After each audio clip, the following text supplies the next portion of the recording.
एक और बड़ी आज की आम डेवलपमेंट है, दोनों मेहमानों से बात करेंगे। वफाकी वजीर खजाना शौकत तरीन ने आखिर आज इस्तीफा दे ही दिया। कई हफ्तों से खबरें गर्म थी, लेकिन पीर को नवाज शरीफ साहब के साथ प्रेस कॉन्फ्रेंस करते हुए वजीर आजम ने साबिक वजीर खजाना इसाक डार से जो सरगोशी की, जरा पहले एक बार वो सुन लीजिए, फिर आगे चलते हैं।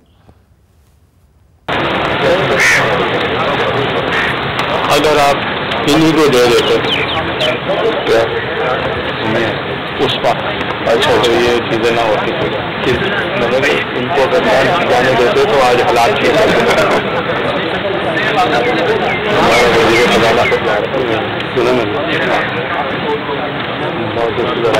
कोई सपोर्ट अभी नहीं देता।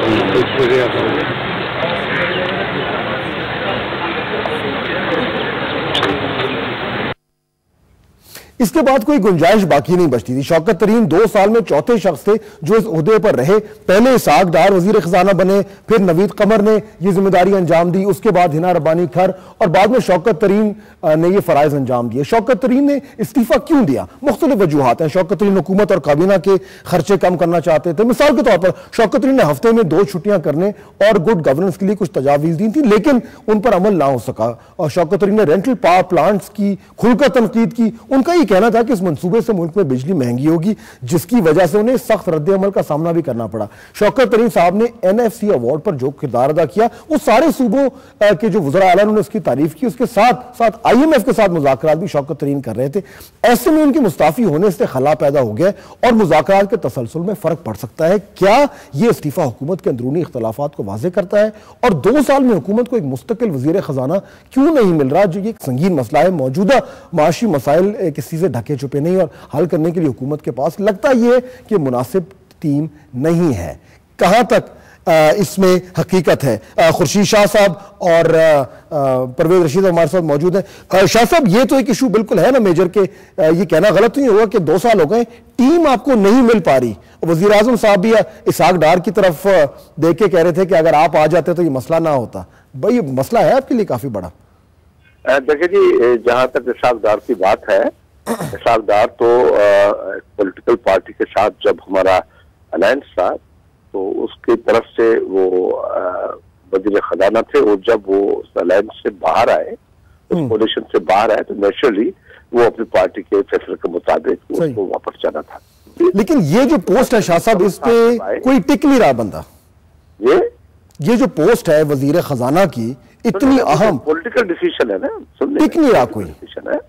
और उसके बाद जब नवीद कमर साहब बने तो उस वक्त प्रेसिडेंट ऑफ पाकिस्तान में शौकत अजीज जो थे उस वक्त हमारे सामने आए, और फिर प्रेसिडेंट ने यह फैसला किया कि शौकत तरीन साहब के जो है वो अपने कैसे राब्ते हैं या वो सक्सेसफुली शौकत तरीन जो है अपनी चला सकता है अपनी मिनिस्ट्री, तो उनको नवीद कमर की जगह पे लाया गया।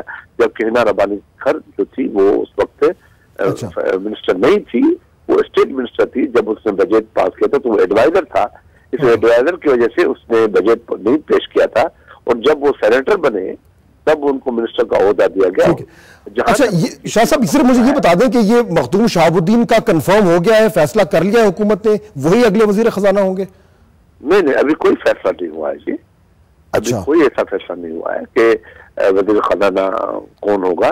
और बिल्कुल अगर वजीर खजाना को बनेगा तो ये तयशुदा बात है कि देख के और हम अपना फैसला पॉलिटिकल फैसला करेंगे। परवेज रशीद साहब, ये जो पांचवा शख्स जो है इस कुर्सी से हटा है, व्हाट डज दिस से टू यू? पहली बात तो इसमें यह है कि आप फरमा रहे थे कि पीपल्स पार्टी के हुकूमत जो है उससे टीम नहीं बन पा रही।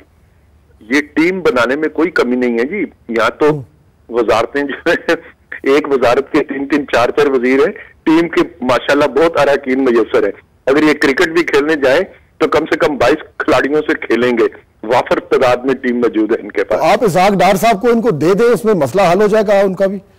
मेरे ख्याल में डार साहब और शौकत तरीन साहब जैसे लोग तो इनके लिए काबिल कबूल नहीं है, क्योंकि जो कुछ इन्होंने करना है वो इस तरह के लोगों की मौजूदगी में ये कर नहीं सकते।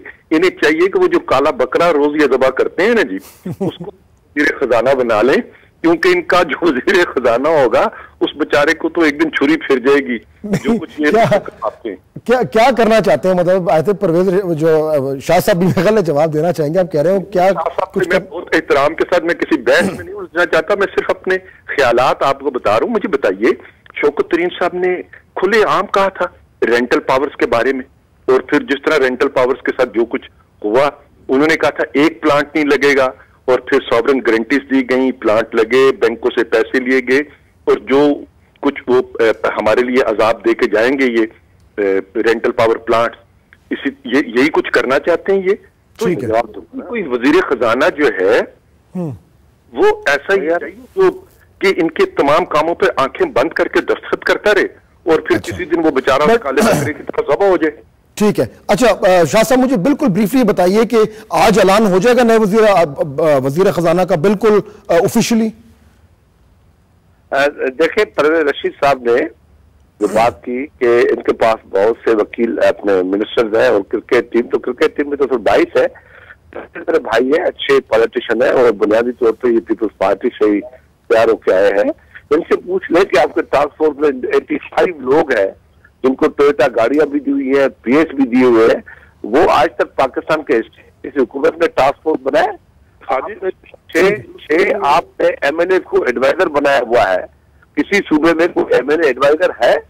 आप ऐसी बातें क्यों करते हैं परवेज? आप ना करें, हम एक दूसरे की इज्जत करना चाहिए, खुदा के। ठीक है।